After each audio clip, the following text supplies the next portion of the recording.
विज्ञान एवं प्रौद्योगिकी। आर्यभट्ट का प्रक्षेपण कब किया गया था? तो आर्यभट्ट है उसका प्रक्षेपण किया गया था 1975 में, वो भी 19 अप्रैल 1975 को आर्यभट्ट का प्रक्षेपण किया गया था। भारतीय अंतरिक्ष कार्यक्रम के जनक कौन है? तो इनका नाम है डॉक्टर विक्रम अम्बालाल साराभाई, मतलब सारे भारत को लेके गए थे अंतरिक्ष में। विक्रम अम्बालाल साराभाई को भारतीय अंतरिक्ष कार्यक्रम का जनक कहा जाता है। अंतरिक्ष में भेजा गया भारत का पहला उपग्रह कौन सा है? तो अंतरिक्ष में भेजा गया भारत का पहला उपग्रह था आर्यभट्ट, 1975 में ये गया था। भारत के प्रथम अंतरिक्ष उपग्रह आर्यभट्ट को डिज़ाइन करने वाले वैज्ञानिक जिनका हाल ही में निधन हो गया है वह कौन है?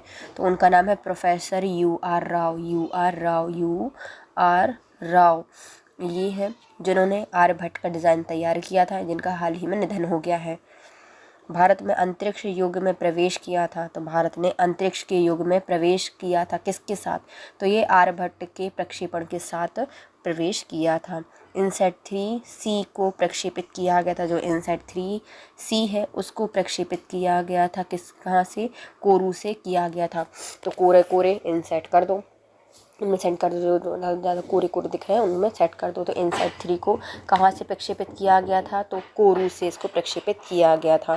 जब इनसैट 3B लॉन्च किया गया था उस समय निम्नलिखित में से कौन इसरो के अध्यक्ष थे? जब इसरो 3B को लॉन्च किया गया था तब भारत में जो इसरो है उसके अध्यक्ष थे के कस्तूरी रंगन। कौन से? के कस्तूरी रंगन थे। इनसैट सेट कर दो कोरू से और कस्तूरी लगा दो, कस्तूरी रंगन उस समय इसरो के अध्यक्ष थे इनसैट 3B के लॉन्च होते के समय।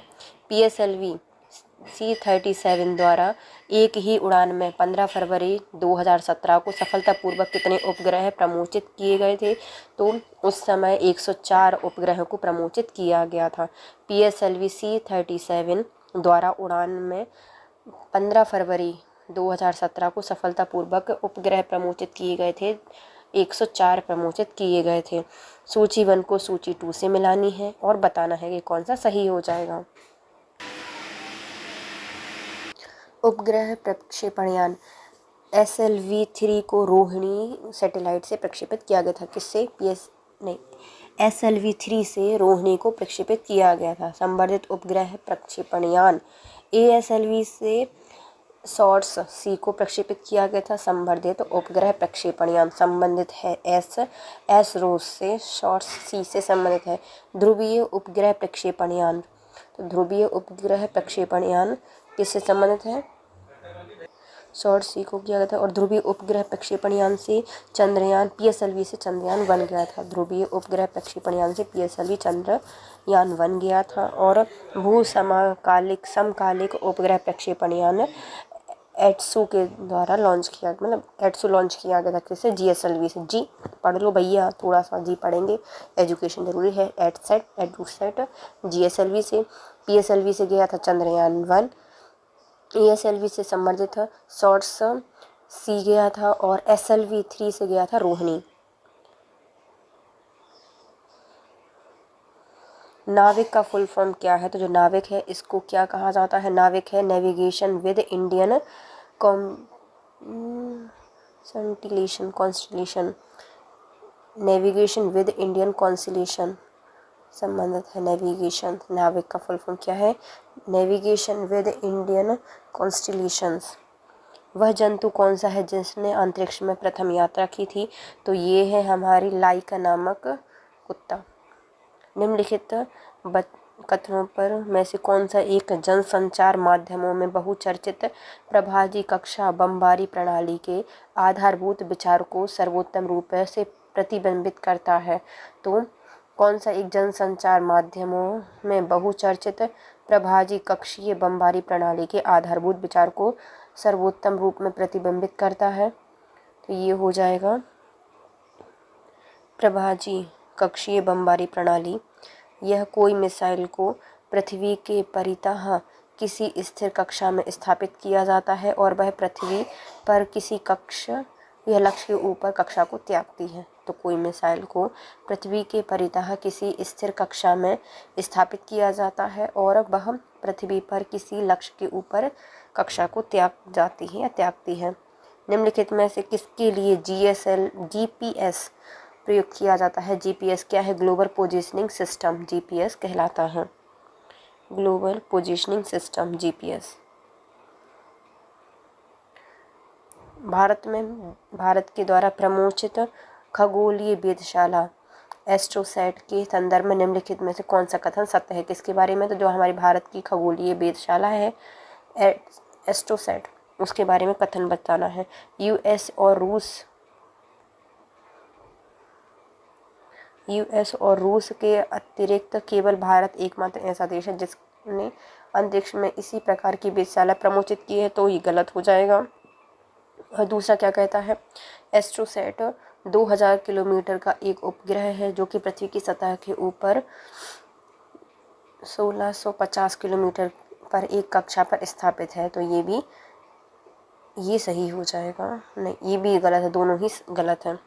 निम्नांकित भारतीय अंतरिक्ष प्रोग्रामों का सही कालानुक्रम बताना है। तो जो अंतरिक्ष प्रोग्राम है उनका सही कालक्रम बताना है, तो कौन सा हो जाएगा? पहले आया था साइट में हटो, फिर कुछ स्टेप रखो, साइट में हटो, स्टेप रखो। एप्पल आईजीएमडी इंडियन इंदिरा गांधी खाएंगी, तो साइट, स्टेप, एप्पल और आईजीएमडी इनका सही कालानुक्रम होगा। कथन बताइए, भारत में टेलीकम्युनिकेशन को उपग्रह से जोड़ दिया जाता है। तो टेलीकम्युनिकेशन है उसको किससे जोड़ा गया है? उपग्रह से जोड़ा जाता है, तो पहला सही हो जाएगा। दूसरा क्या कहते हैं? भारत में स्टार वार की तैयारी की जा रही है, तो ये गलत है, कोई वार की तैयारी नहीं की जा रही है। निम्नलिखित में से किनका मापन आकलन करने के लिए उपग्रह चित्रों सुदूर संवेदी आंकड़ों का इस्तेमाल किया जाता है? तो किसमें हम सुदूर संवेदी आंकड़ों का इस्तेमाल करते हैं, किन के लिए करते हैं? तो पहला आ जाएगा, यह किसी भी स्थान की वनस्पति में पर्णहरित की अंश को देखता है, तो ये सही है। यह विशेष स्थान के धान के खेत में ग्रीन हाउस गैस का उत्सर्जन भी देख सकता है। यह किसी विशेष स्थान की भूपृष्ठ तापमान को भी ज्ञात कर सकता है, सबका मापन कर सकता है। जीपीएस तकनीक का उपयोग निम्नलिखित में से किस क्षेत्र में हो सकता है? तो जीपीएस है उसका प्रयोग किया जाता है मोबाइल फ़ोन प्रचालन में, बैंकिंग प्रचालन में और पावर ग्रिडों का नियंत्रण करने में उपयुक्त सभी में किया जाता है। थुम्बा रॉकेट छोड़ने का केंद्र कहाँ पर स्थित है? जो थुम्बा रॉकेट छोड़ने का केंद्र है वह स्थापित किया गया है हमारे केरल में। कहाँ पर स्थापित किया गया है? थुम्बा केरल में स्थापित किया गया है। श्रीहरिकोटा रेंज जो कि भारत की उपग्रह छोड़ने का केंद्र है किस राज्य में है? तो ये है आंध्र प्रदेश में। कहाँ पर स्थित है? आंध्र प्रदेश में स्थित है। श्रीहरिकोटा आंध्र प्रदेश में स्थित है। फरवरी 2004 में एक विस्फोट हुआ, भारत के किस अंतरिक्ष केंद्र में हुआ था ये? तो फरवरी 2004 में एक विस्फोट हुआ जो कि हुआ था श्रीहरिकोटा अंतरिक्ष केंद्र में। सूची 1 को सूची 2 से मिलानी है, तो काकरापाड़ा क्या है? तो काकरापाड़ा एक न्यूक्लियर पावर प्लांट है। पोखरन ये क्या है? परमाणु बम विस्फोट हुआ था वहाँ पर। थुम्बा यहाँ से क्या किया जाता है? रॉकेट का प्रमोचन केंद्र है। और श्रीहरिकोटा उपग्रह प्रमोचन केंद्र है, यह स्टेशन है। तो काकरापाड़ा न्यूक्लियर पावर स्टेशन या प्लांट, पोखरन परमाणु बम विस्फोट और थुम्बा रॉकेट प्रमोचन, श्रीहरिकोटा उपग्रह प्रमोचन स्टेशन। भारतीय सुदूर संवेदन संस्थान कहाँ पे है? तो भारत की सुदूर संवेदी संस्थान स्थित है, दूर होगी, और ये है दूर देहरादून में। सुदूर संवेदन संस्थान देहरादून में स्थित है। इसरो की मास्टर कंट्रोल सुविधा हासन जो कि अवस्थित है, तो हासन है हैदराबाद में, और हैदराबाद में कर्नाटक में स्थित है। कर्नाटक में है मास्टर कंट्रोल हासन। कहाँ पे है? कर्नाटक में स्थित है। किस संगठन ने बायोमित्र नाम के भारतीय रोबोट को विकसित किया है? तो बायोमित्र बनाया गया है इसरो के द्वारा। किसने बनाया है इसको? इसरो के द्वारा बनाया गया है। भारत के किस राज्य में न्यूट्रोनो वेधशाला स्थापित की गई है? तो न्यूट्रॉन्स बहुत सारे चाहिए हैं, तो न्यूट्रोनो कहाँ पे स्थापित की गई है? मिल जाएंगे तमिलनाडु में। तमिलनाडु में न्यूट्रोनो वेधशाला स्थापित की गई है।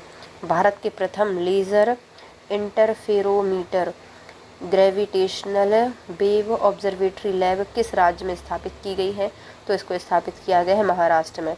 तो प्रथम laser interferometer gravitational wave observatory lab Maharashtra में स्थापित की गई है। चुंबकीय वेधशाला, जिसका उद्घाटन 30 मार्च 2015 को किया गया था, कहाँ पर है? तो चुंबकीय वेधशाला, चुंबक से सब खींच लो तो पोर्ट ब्लेयर से, और सारे को पोर्ट में लगा दो। तो चुंबकीय वेधशाला जिसका उद्घाटन 30 मार्च 2015 को किया गया है और यह स्थित है पोर्ट ब्लेयर में। इसरो, सूची 1 को सूची 2 से मिलानी, पहले आती है संस्थान और उनसे संबंधित सूची। तो इसरो कहाँ पर है? बेंगलुरु में है। IUCA पुणे में है। IUAC यह दिल्ली में है। तो AC लगे होते हैं हर जगह, हर ऑफिस में दिल्ली में। IUAC दिल्ली में स्थित है। और BSSC कहाँ पर है? तो ये है तिरुवनंतपुरम में। इसरो बेंगलुरु में, IUCA पुणे में, IUAC नई दिल्ली में और VSSC तिरुवनंतपुरम में स्थित है। निम्नलिखित में से कौन सा युग में सम्मिलित है, सही सम्मिलित है, वह बताना है ना। तो पहले आता है हमारे विक्रम साराभाई, श्रीहरिकोटा में नहीं है, उमगरथुम्बा केरल, ये है स्पेस एप्लीकेशन केंद्र अहमदाबाद में। तो स्पेस एप्लीकेशन केंद्र कहाँ पे है? अहमदाबाद में है। Bharat electronic limited wheel ISRO के सहयोग से बनाया गया है। तो जो व्हील है Bharat electronic limited wheel ISRO के सहयोग से बनाया गया है। तो ये क्या है? यह GAS गैस सोलर सेल है। व्हील क्या है? ये एक गैस सोलर सेल है। विश्व का सबसे ऊंचाई पर स्थित दूरबीन वेधशाला कौन सी है? तो विश्व की सबसे ऊंचाई पर स्थित वेधशाला दूरबीन भारत में स्थित है। वेधशाला कहाँ पे है? भारत में स्थित है। अब आते हैं इसरो के केंद्र और संस्थान। विक्रम साराभाई अंतरिक्ष केंद्र कहाँ पर स्थित है? इसमें हमें बताना है कौन सा युग में सम्मिलित है। तो ये त्रिवेंद्रम केरल में स्थित है। विक्रम साराभाई अंतरिक्ष केंद्र त्रिवेंद्रम केरल में स्थित है। UR राव उपग्रह केंद्र कहाँ पे है? बेंगलुरु कर्नाटक में स्थित है। UR राव उपग्रह केंद्र बेंगलुरु में स्थित है।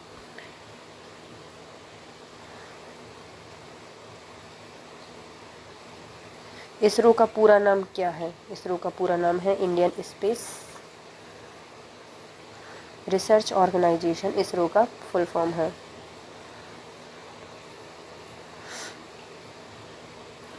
निम्नलिखित में कौन सा सम्मिलित नहीं है? अंतरिक्ष अनुप्रयोग केंद्र अहमदाबाद में है, तो ये वाला सही हो जाएगा।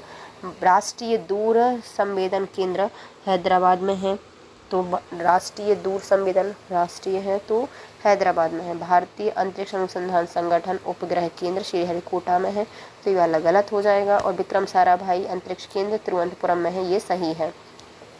विक्रम साराभाई अंतरिक्ष केंद्र तिरुवनंतपुरम में, राष्ट्रीय दूर संवेदन केंद्र हैदराबाद में और राष्ट्रीय अनुप्रयोग केंद्र अहमदाबाद में स्थित है। श्रीहरिकोटा द्वीप किसके निकट स्थित है? तो जो श्रीहरिकोटा द्वीप है यह स्थित है पुलिकट झील के निकट स्थित है।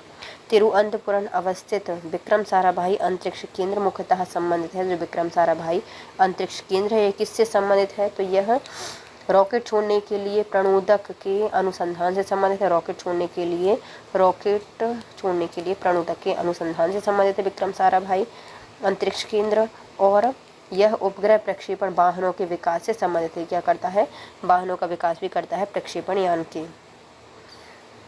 किस वायुमंडलीय परत में संचार उपग्रह अवस्थित किए जाते हैं? तो संचार उपग्रह किस में छोड़े जाते हैं?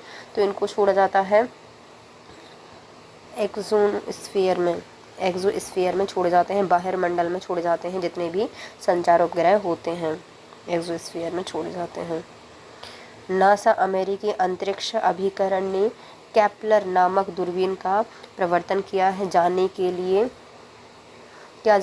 इसको बनाया गया है? तो ये जानेगा पृथ्वी तुल्य ग्रहों को जानने के लिए बनाया गया है। किसने बनाया है? नासा अमेरिका अंतरिक्ष अभिकरण के द्वारा केपलर एक दूरबीन बनाई गई है जो कि पृथ्वी के जैसे उपग्रहों की या ग्रहों की खोज करेगी और देखेगी। भू स्थिर उपग्रह घूमता है, तो जो भू स्थिर उपग्रह है वह घूमता है, कैसा घूमता है? तो स्थिर ऊंचाई पर घूमता है। भू स्थिर उपग्रह स्थिर ऊंचाई पर घूमता है। भारतीय उपग्रह श्रृंखला जो कि दूर संचार केंद्र के लिए उपयोग में लाई जाती है क्या है? तो इसका नाम है इनसैट। भारतीय उपग्रह श्रृंखला जो कि दूरसंचार तंत्र के लिए प्रयोग में लाई जाती है, इनसैट है। भारत का पहला रिमोट सेंसिंग सैटेलाइट छोड़ा गया था, तो भारत का पहला रिमोट सेंसिंग सैटेलाइट छोड़ा गया था बीकानेर में। कहाँ पर? बीकानेर। मतलब सेंस ही नहीं था, बेचारा बेकाबू हो गया, बीकानेर से छोड़ा गया था भारत का पहला रिमोट सेंसिंग सैटेलाइट। अंतरिक्ष प्रौद्योगिकी के क्षेत्र में भारत ने वर्ष 1994 की अवधि में अपनी इस क्षमता को प्रदर्शित किया है, वह क्या है? तो भारत के द्वारा 1994 में अपनी क्षमता को प्रदर्शित किया गया है, तो वह कौन सी है? तुल्यकालिक उपग्रह प्रक्षेपित कर सकता है। क्या कर सकता है? तुल्यकालिक उपग्रह प्रक्षेपित कर सकता है। इसरो के द्वारा किस सैटेलाइट को 22 दिसंबर 2005 को सफलतापूर्वक प्रक्षेपित किया गया था? 2005 में 22 दिसंबर को छोड़ा गया है। इसका नाम क्या है? INSAT 4A। 4 में एक और जोड़ दो तो हो जाएगा 5। इनसैट 4A को छोड़ा गया था 22 दिसंबर 2005 को। प्रथम भारतीय संप्रेषण सैटेलाइट एप्पल छोड़ा गया था, तो जो प्रथम भारतीय संप्रेषण सैटेलाइट है एप्पल है, उसको कब छोड़ा गया था? तो 19 जून 1981 को पहला संप्रेषण सैटेलाइट एप्पल छोड़ा गया था, 19 जून 1981। इनसैट 2A कब छोड़ा गया था? तो इनसैट 2A को छोड़ा गया था कब? 10 जुलाई 1992 को। इसमें 2 है, उसमें 2 है, तो 1992 में छोड़ा गया था। इनसैट 2A को छोड़ा गया था 10 जुलाई 1992 को। सबसे भारी भारतीय सैटेलाइट इनसैट 4C जो हाल ही में अपने निर्धारित कक्ष में प्रस्तावित नहीं हो पाया है, उसका कितना किलोग्राम भार था? तो वह थी 2168 किलोग्राम। सबसे भारी भारतीय सैटेलाइट इनसैट 4C जिसका हाल ही में कक्षा निर्धारित में प्रक्षेपित नहीं हो पाया है, उसका भार था 2168 किलोग्राम। भारत में कुछ दशकों से उपग्रह प्रक्षेपण यान को बनाया है। निम्न ABCD यानों के बनाने का सही कालानुक्रम बताइए। तो सबसे पहले क्या बना था हमारा? सबसे पहले बना था SLV, फिर उसके बाद आया ASLV, फिर PSLV और फिर आता है लास्ट में GSLV। पहले SLV, ASLV, PSLV और GSLV। भारत का पहला संचालन उपग्रह अरनास 1A कहाँ से छोड़ा गया था? तो IRNSS 1A को कहाँ से छोड़ा गया था? तो ये छोड़ा गया था श्रीहरिकोटा से। कहाँ से छोड़ा गया था? श्रीहरिकोटा से छोड़ा गया था। अंतरिक्ष तकनीकी के संदर्भ में भुवन जो हाल ही में चर्चित हुआ है वह क्या है? तो भुवन एक प्रकार का इसरो का एक पृथ्वी विषयक पोर्टल है जिसमें 3D फोटो लेने की क्षमता है। तो इसरो का एक पृथ्वी विषयक पोर्टल जिसमें 3D फोटो लेने की क्षमता होती है भुवन में। निम्नलिखित में से कौन सा उपग्रह शैक्षणिक संस्थानों का उपग्रह है? तो एक ऐसा संस्थान जो कि शैक्षणिक संस्थानों का उपग्रह है, उसका नाम है सत्यभामा सैट। शैक्षणिक संस्थान उपग्रह है, शैक्षणिक संस्थान का है तो सत्यभामा। शैक्षणिक संस्थान क्या सिखाती है? सत्य बोलना, सत्यभामा। निम्नलिखित में से कौन सा अंतरिक्ष उपग्रह नहीं है? तो ऐसा कौन सा है जो कि अंतरिक्ष उपग्रह नहीं है? तो पहले ही हो जाएगा हमारा SLV, ये प्रक्षेपण यान है ना, तो ये अंतरिक्ष उपग्रह नहीं है। SLV 3। भारतीय उपग्रह GSAT 7 अनन्य रूप से बनाया गया था। जो GSAT 7 है, इसको कैसे बनाया गया था? तो ये सैन्य संचार हेतु बनाया गया था, सब कुछ सेट करने के लिए। सैन्य संचार हेतु GSAT 7 अनन्य रूप से बनाया गया था, सैन्य संचालन के लिए। निम्नलिखित में से कौन सा उपग्रह 29 सितंबर 2012 को भारत द्वारा सफलतापूर्वक प्रक्षेपित किया गया था? 29 सितंबर 2012 को सफलतापूर्वक प्रक्षेपित किया गया था, इसका नाम है इनसैट 10। क्या है? इनसैट 10। कब किया गया था? 12 को, बाहर कर दिया 10 टनाटन। GSAT 10 को 29 सितंबर 2012 को भारत के द्वारा सफलतापूर्वक प्रक्षेपित किया गया था GSAT 10। किस रॉकेट वाहन से इसरो ने GSAT 6A उपग्रह सफलतापूर्वक लॉन्च किया था? तो इसका नाम हो जाएगा GSLV F08। GSLV F08। किस रॉकेट वाहन से इसरो ने GSAT 6A उपग्रह सफलतापूर्वक लॉन्च किया था? तो GSAT 6A को लॉन्च किया गया है। GSLV F08 से इसको लॉन्च किया गया था, या उसको लॉन्च किया गया था। GSLV F08 से इसको सफलतापूर्वक लॉन्च किया गया है।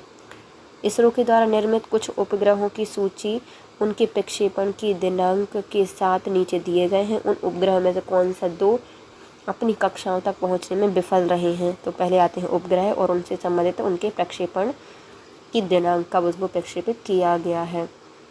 तो कौन सा इनमें से सही है बताना है ना। GSAT-4 ये 2010 में गया था, 15 अप्रैल 2010 को। फिर GSAT-5P यह 25 दिसंबर 2010 को गया था, फेल हो गया होगा। 25 दिसंबर 2010 को। 4 और 5 दोनों ही 2010 में गए हैं, लेकिन GSAT-4 यह 15 अप्रैल 2010 को गया है और GSAT-5P ये 25 दिसंबर 2010 को प्रक्षेपित किया गया है। भारत के अग्रवर्ती संचार उपग्रह GSAT-8 21 मई 2011 को छोड़ा गया था। तो कहाँ से इसको छोड़ा गया है? कोरू से छोड़ा गया है। कोरा GSAT इनसाइट भी कोरू से छोड़ा गया था, है ना, 1A। ऐसे ही GSAT-8 21 मई 2011 को छोड़ा गया है। कहाँ से? कोरू से छोड़ा गया है इसको। दूरसंचार प्रसारण हेतु प्रयुक्त उपग्रहों को भू अप्रगामी कक्षा में रखा जाता है। यह उपग्रह ऐसी कक्षा में तब होता है जब कक्षा भूतुल्यांकी होती है, कक्षा वृत्ताकार होती है, कक्षा पृथ्वी की भूमध्य रेखा के समतल होती है। तो तीनों में ये इसको रखा जाता है। तो जो हमारा भूप्रगामी कक्षा में हम कब रखते हैं दूरसंचार प्रसारण केंद्र को? जब उपग्रह की कक्षा भूतुल्यांकिक होती है, वृत्ताकार होती है कक्षा, या कक्षा पृथ्वी की भूमध्य रेखा के समतल होती है। निम्नलिखित में से कौन सा नासा का अंतिम अंतरिक्ष यान शटल रहा है? तो नासा का अंतिम अंतरिक्ष शटल रहा एटलांटिस। तो एटलास्ट में रहा है शटल अंतरिक्ष यान। कौन सा है नासा का? तो इसका नाम है एटलांटिस। दिसंबर 2012 में इसरो के अगले PSLV में कितने विदेशी उपग्रह प्रक्षेपित किए जाने की संभावना है? तो 2012 में इसरो के द्वारा PSLV से कितने विदेशी उपग्रहों को प्रक्षेपित किया गया था? तो 6 उपग्रहों को प्रक्षेपित किया गया था। निम्नलिखित कथनों में से कौन सा GSAT-10 के संबंध में सही नहीं है बताना है। तो पहला आता है, यह फ्रेंच गुयाना से 29 सितंबर 2012 को सफलतापूर्वक प्रक्षेपित किया था। तो ये सही है। तो जो GSAT-10 है उसको 2012 में फ्रेंच गुयाना से 29 सितंबर 2012 को सफलतापूर्वक प्रक्षेपित किया गया था। दूसरा, इसका भार करीब 3400 किलोग्राम है। कितना है भार? 3400 किलोग्राम है। यह 25 संचार ट्रांसपोर्टर लेके गया था। तो ये वाला गलत हो जाएगा, ये 25 लेके नहीं गया था। करीब 15 वर्ष तक ये काम करेगा GSAT-10, तो ये सही हो जाएगा। संचार उपग्रह GSAT-16 का सफलतापूर्वक परीक्षण किया गया था। कब? तो इसका सफलतापूर्वक परीक्षण किया गया है 7 दिसंबर 2014 को। संचार उपग्रह GSAT-16 को सफलतापूर्वक प्रक्षेपित किया गया है 7 दिसंबर 2014 को। इसरो का 100वां स्पेस मिशन सितंबर 2012 में कहाँ से छोड़ा गया है? तो इसको छोड़ा गया है श्रीहरिकोटा आंध्र प्रदेश से।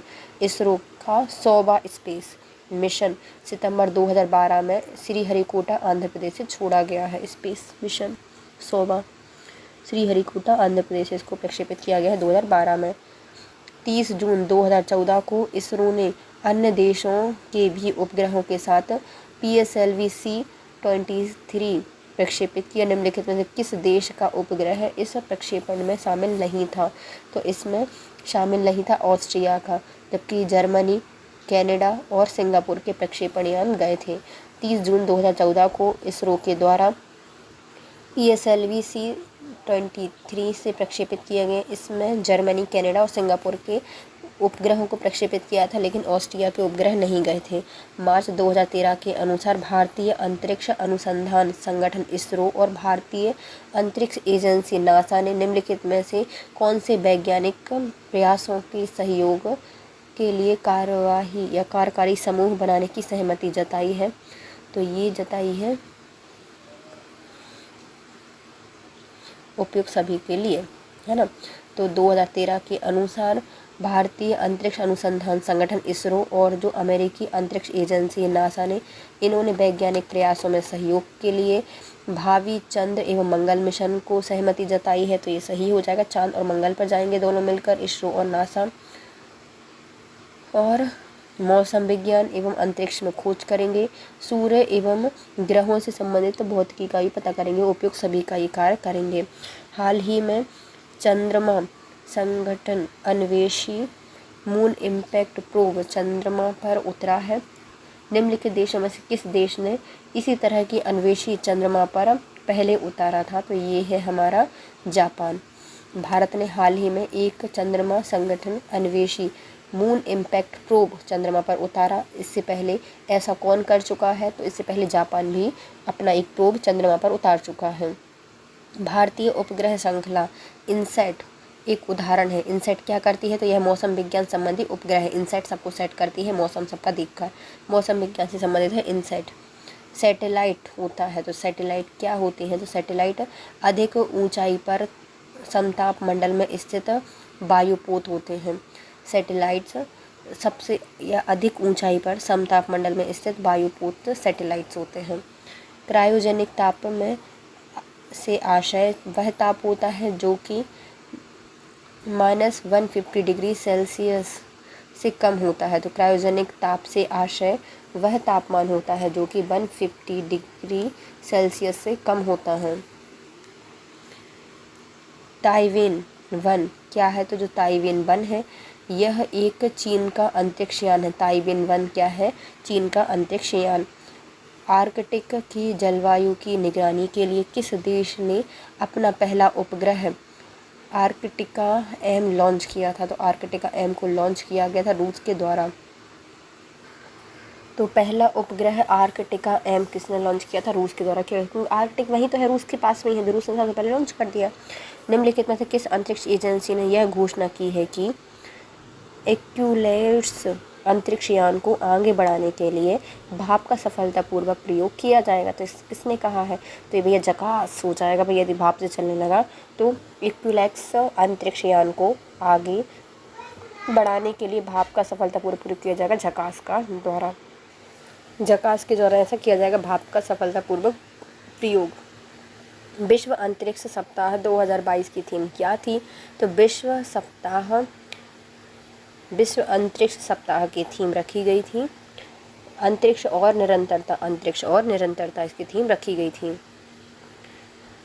निम्नलिखित में से कौन सा आवृत्ति बैंड इनसैट जीसैट उपग्रह संचार हेतु उपयोग में नहीं लाया जाता?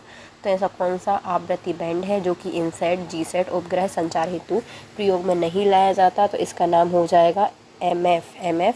इनसैट जीसैट उपग्रह के द्वारा प्रयोग में नहीं लाया जाता, बल्कि KA, C और KU ये लाए जाते हैं। निम्न तापीय इंजन का उपयोग होता है। जो निम्न तापीय इंजन है उनका प्रयोग किस में किया जाता है? तो यह रॉकेट प्रौद्योगिकी में करते हैं। किस में करते हैं? हम रॉकेट प्रौद्योगिकी में करते हैं। रॉकेट प्रौद्योगिकी में निम्न तापीय इंजनों का प्रयोग किया जाता है रॉकेट प्रौद्योगिकी में। निम्न कथनों पर विचार कीजिए। भारत में सितंबर 2002 में अपने प्रथम पूर्ण मौसम विज्ञान संबंधी उपग्रह मैटसैट का प्रक्षेपण किया था।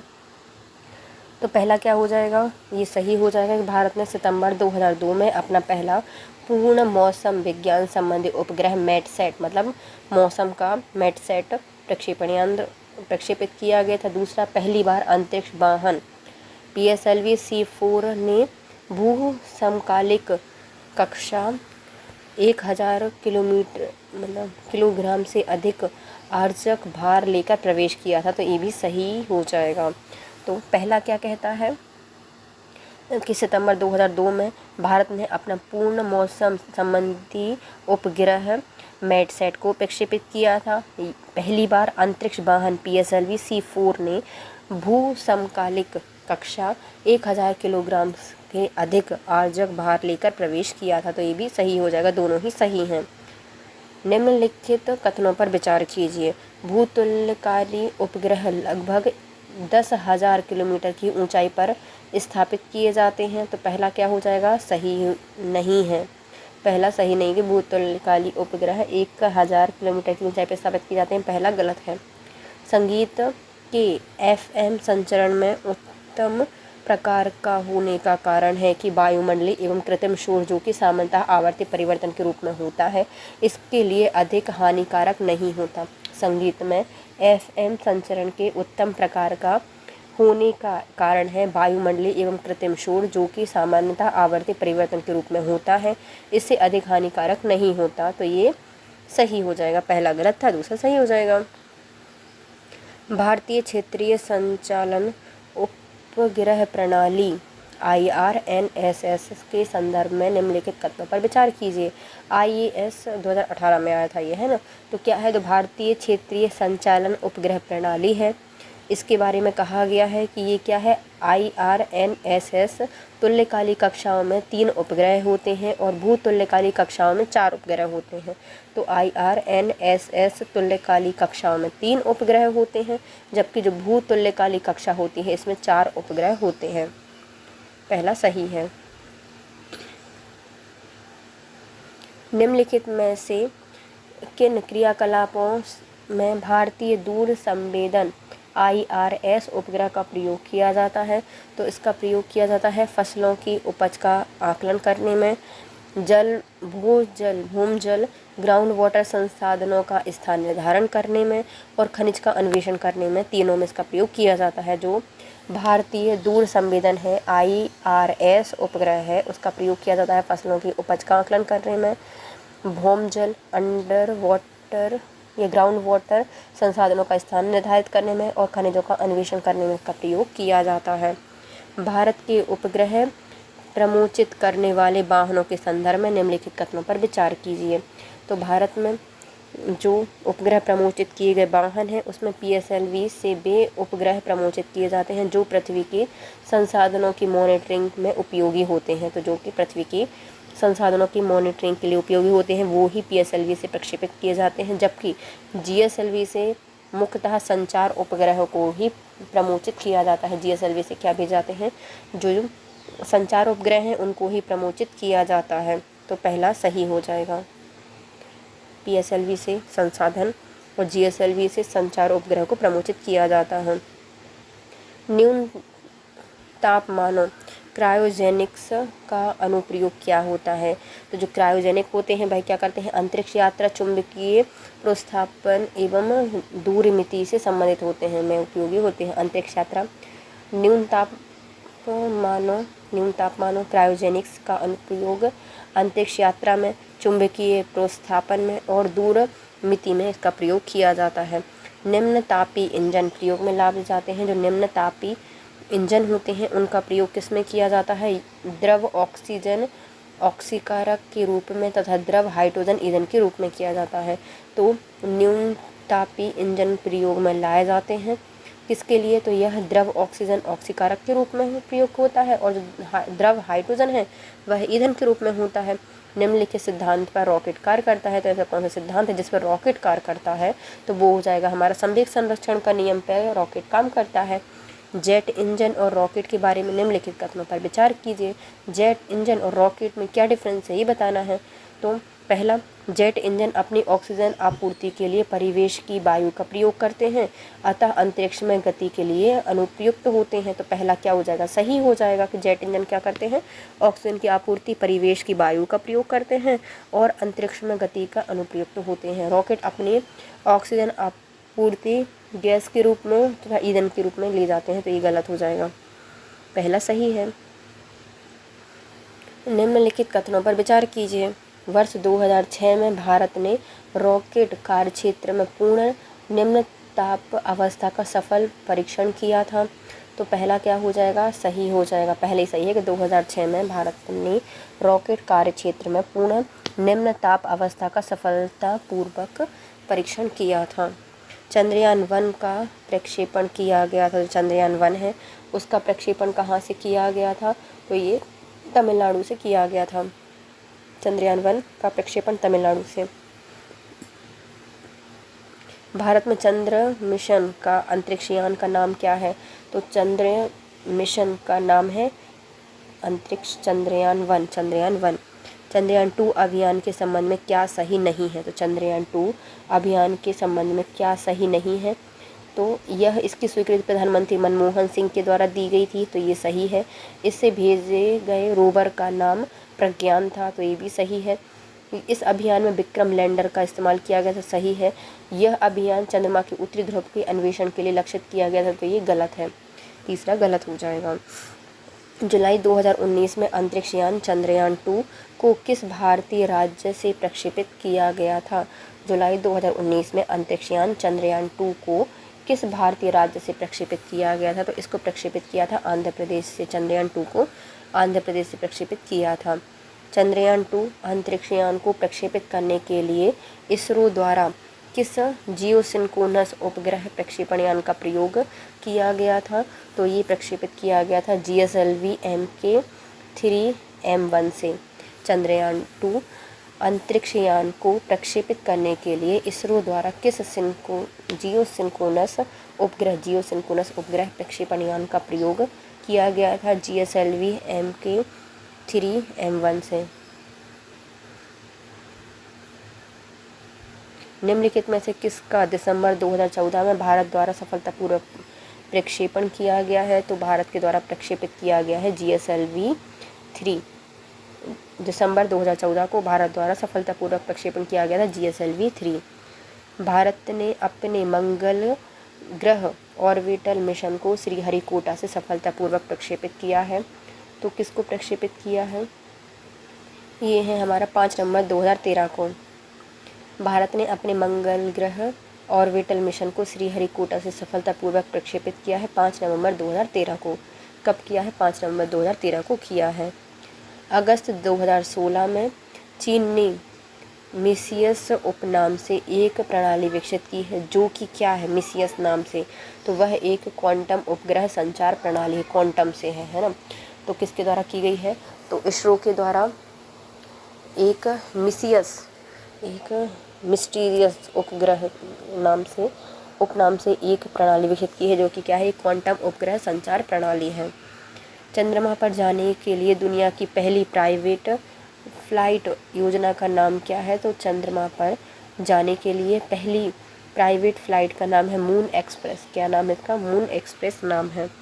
निम्नलिखित में से कौन सा एक कथन चीनी अंतरिक्षयान सेंझाऊ 7 के बारे में सही नहीं है?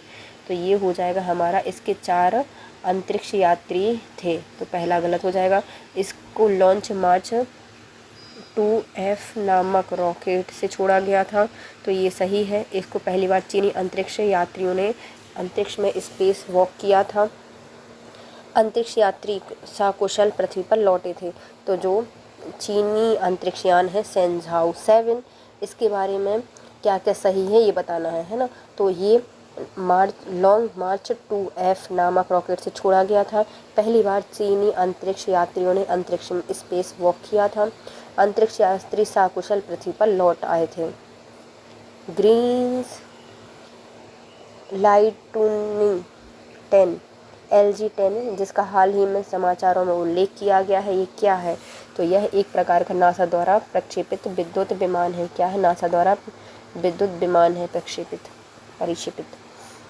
ग्रीन्स लाइटनिंग 10 LG-10 जिसका हाल ही में समाचारों में उल्लेख किया गया है, ये क्या है? नासा द्वारा परिक्षिप्त विद्युत विमान है। नासा का डीप इम्पैक्ट अंतरिक्ष मिशन कौन से धूमकेतु केंद्र के विस्तृत चित्र लेने के लिए प्रयोग में लाया जाता है? तो इसको लाया जाता है टेम्पल 1 के लिए। नासा का डीप इम्पैक्ट अंतरिक्ष मिशन कौन से धूमकेतु केंद्रक में विस्तृत चित्र लेने के लिए प्रयोग में लाया जाता है? तो टेम्पल 1 में इसका प्रयोग किया जाता है। डीप इम्पैक्ट अंतरिक्ष मिशन धूमकेतु केंद्रक में विस्तृत चित्र लेने के लिए प्रयोग किया जाता है टेम्पल 1। नासा के मंगल ग्रह पर जाने वाले यान का क्या नाम है? तो नासा के मंगल पर जाने वाले यान का नाम है फिनिक्स। क्या नाम है? फिनिक्स नाम है। फिनिक्स नासा नासा वासा कुछ नहीं मानता है ना, फिजिक्स विलिक्स सब लेके जा रहा है मंगल ग्रह पर। तो मंगल ग्रह पर नासा का यान गया था, उसका नाम है फिनिक्स।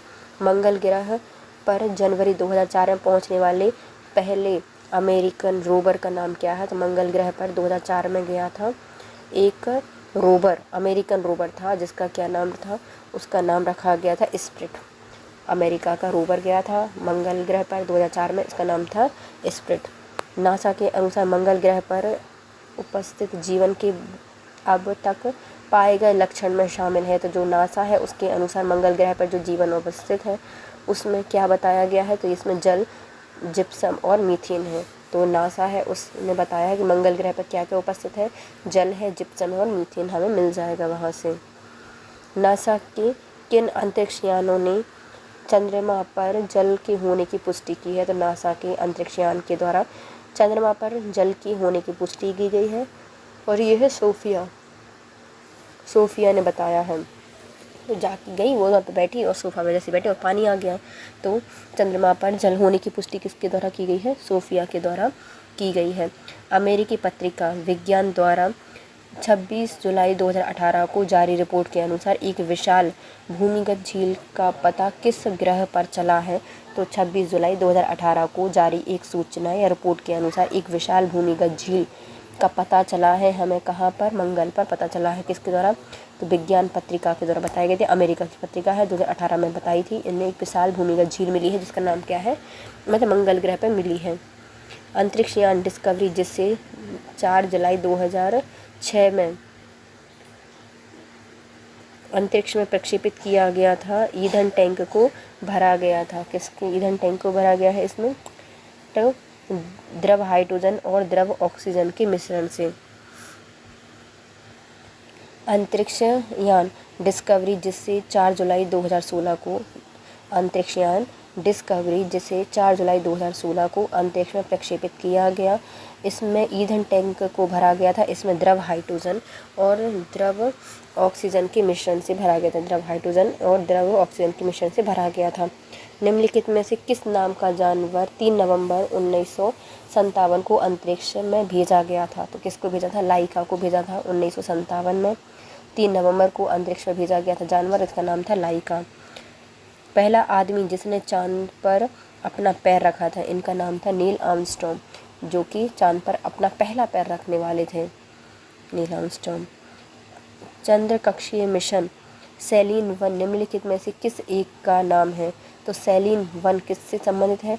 तो ये है जापान का। किसका है? सेलिन जापान का। जापान का तो बहुत ज़्यादा सलाइवा निकलता है ना, तो चंद्र की कक्षा मिशन सेलिन चांद पे गया। सेलिन 1 किसका है? जापान का है। अंतरिक्ष खोज के लिए अपोलो 8 छोड़ा गया था। तो अपोलो 8 किसके लिए छोड़ा गया था? 21 दिसंबर 1998 को छोड़ा गया था। अंतरिक्ष खोज करने के लिए अपोलो 8 छोड़ा गया था, 1998 को ये छोड़ा गया था।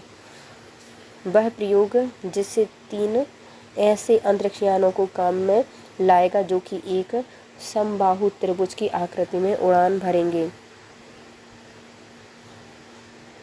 जिसकी प्रत्येक भुजा 1 मिलियन किलोमीटर लंबी होगी और यानों के बीच लेज़र चमक रही होगी, कथित प्रयोग संदर्भित करता है।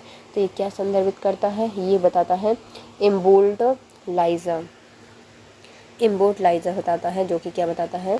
जिसमें जो अंतरिक्ष यान है वह एक समबाहु त्रिभुज की आकृति में उड़ान भरेंगे और उनके बीच की दूरी कितनी होगी? 1 मिलियन किलोमीटर होगी। इनके बीच में लेज़र चमक रही होगी। ये क्या है? इम्बोल्ड लाइजर है। गैलीलियो परियोजना जो कि हाल ही में चर्चा के विषय रही है, किससे संबंधित है? तो गैलीलियो परियोजना का संबंध है यूरोपीय संघ द्वारा विकसित की जा रही एक बहु उपग्रह संचालन प्रणाली से। तो गैलीलियो का संबंध किससे है? तो यूरोपीय संघ द्वारा विकसित की जा रही एक बहु उपग्रह संचालन प्रणाली से संबंधित है या परियोजना से संबंधित है। बहु उपग्रह संचालन परियोजना से संबंधित है। निम्नलिखित में से कौन सा एक अंतरिक्ष यान है? तो इसमें से कौन सा एक अंतरिक्ष यान है? तो ये है टिक्सार एक अंतरिक्ष यान है। अंतरिक्ष में थोड़ा सा सांस लो, टिक्सार संबंधित है। नासा का अंतरिक्ष यान कैसिनी किस ग्रह के मिशन पर है? तो जो कैसिनी है किसका है, नासा का है, तो ये शनि पर है। कैसिनी कौन से शनि लग गया भैया, नासा का अंतरिक्ष यान कैसिनी शनि ग्रह की मिशन पर है। निम्नलिखित युग्मों में से कौन सा युग्म सुमेलित है बताना है ना, अंतरिक्ष यान और उनके प्रायोजन। पहले बता रहा है हमारा कैसिनी, यह शुक्र नहीं बल्कि शनि की परिक्रमा करता था, पहला तो गलत ही हो जाएगा। मैसेंजर, यह बुध का मानचित्रण एवं अन्वेषण करता है, तो ये सही है। और वाइजर 1 और वाइजर 2 बाह्य सौर परिवार का अन्वेषण करता है, तो ये भी सही हो जाएगा कि तो हमारा मैसेंजर है वह बुध का मानचित्र एवं अन्वेषण करेगा। वाइजर 1 और 2 बाह्य सौर परिवार का अन्वेषण करेगा, उपयुक्त दोनों सही हैं।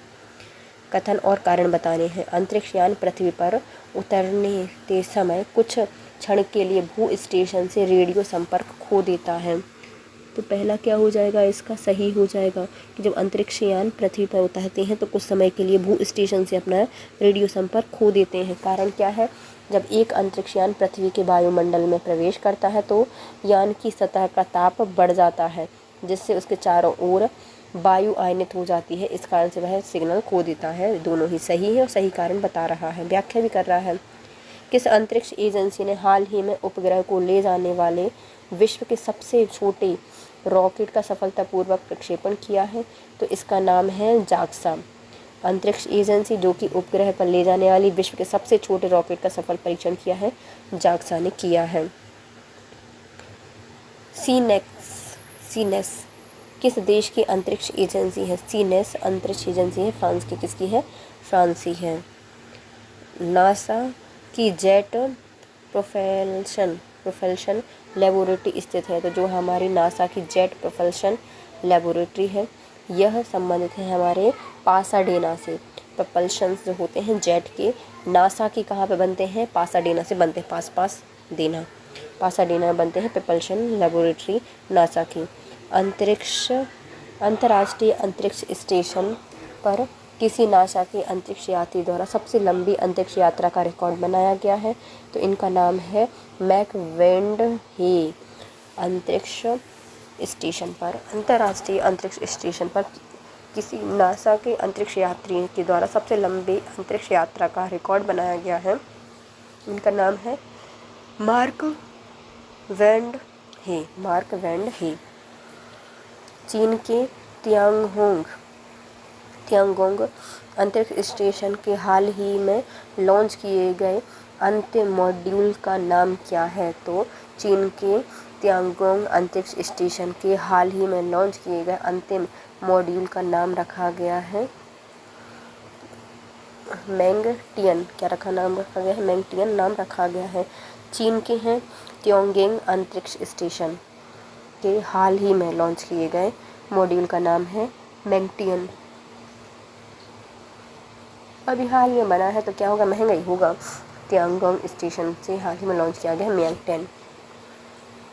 निम्नलिखित युग्म में से कौन सा एक युग्म सही सम्मिलित है बताना है। पहला, कॉस्मिक बैकग्राउंड उपग्रह कार्यक्रम एक्सप्लोर करता है, कौन सा सही नहीं है ना, तो ये सही है। जो कॉस्मिक बैकग्राउंड है वह उपग्रह कार्यक्रम एक्सप्लोरर है। फैल्कन, यह समुद्रगत केबल तंत्र है, तो फैल्कन कहाँ है, पूरे समुद्र में फैला दी है केबल, तो फैल्कन समुद्रगत केबल तंत्र है। डिस्कवरी, यह अंतरिक्ष शटल है, तो जो अंतरिक्ष की शटल है उसका नाम क्या है, डिस्कवरी।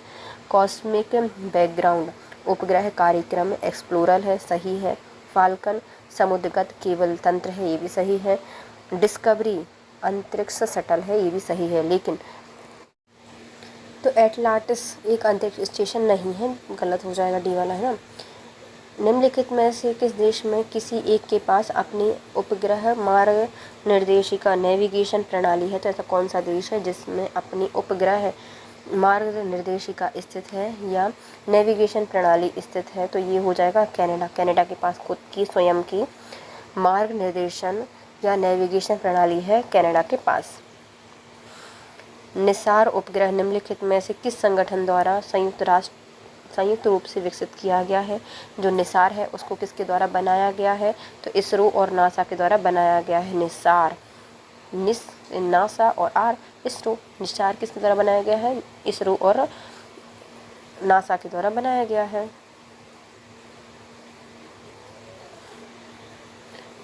डेविन्सी 1 और वेरिटास्क नासा द्वारा घोषित 2 नए मिशन हैं। ये किससे संबंधित हैं? तो इनका संबंध है शुक्र से। किससे संबंधित है?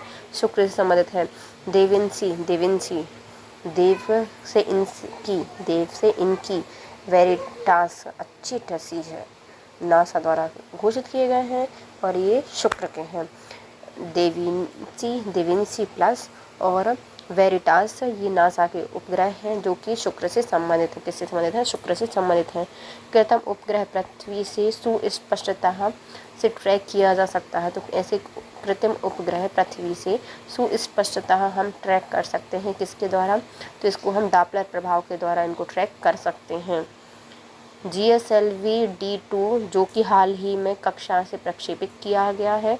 तो ये कौन सी कक्षा से प्रक्षेपित किया गया है? संचार उपग्रह से।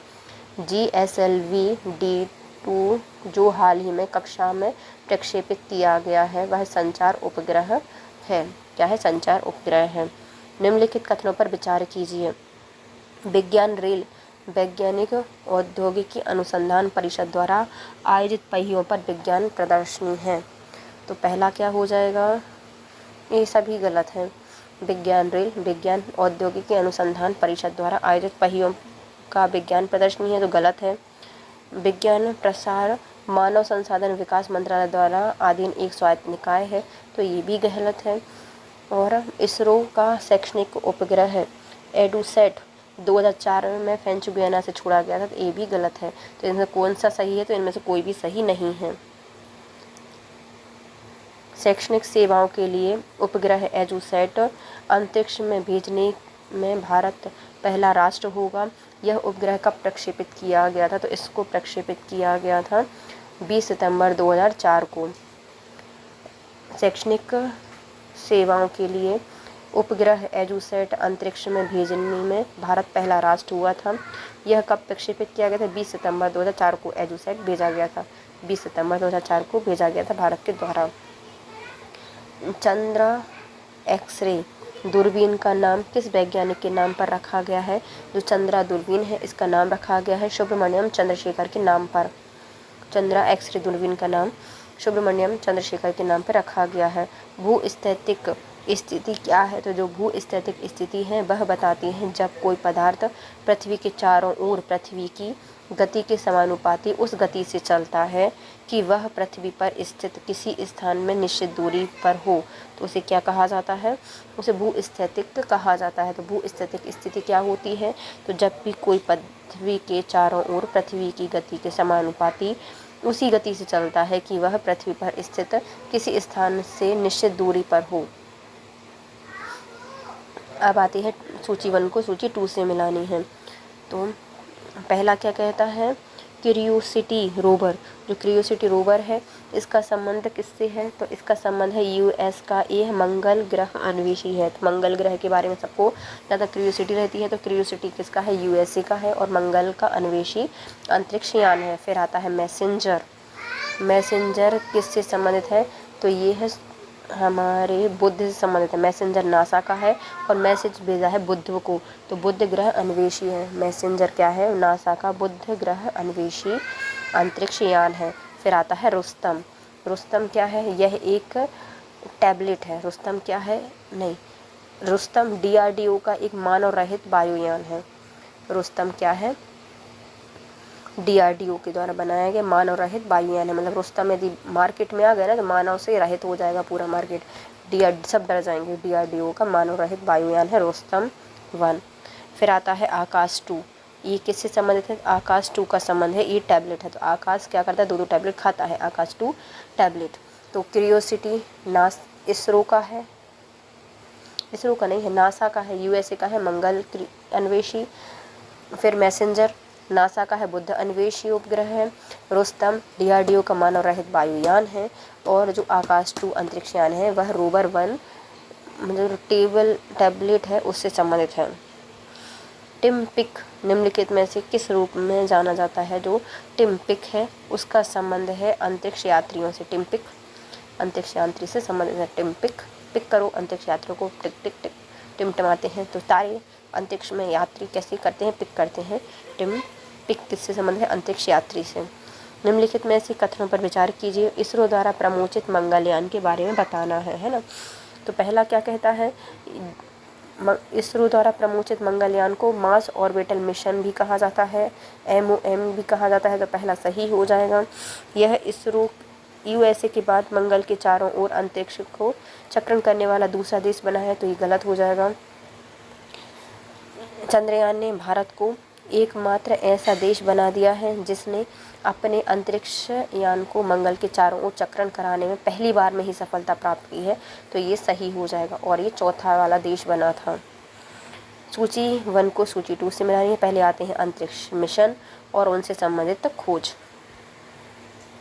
तो कैसिनी हिजेंस कैसिनी शनि से और उसके वलय से संबंधित था।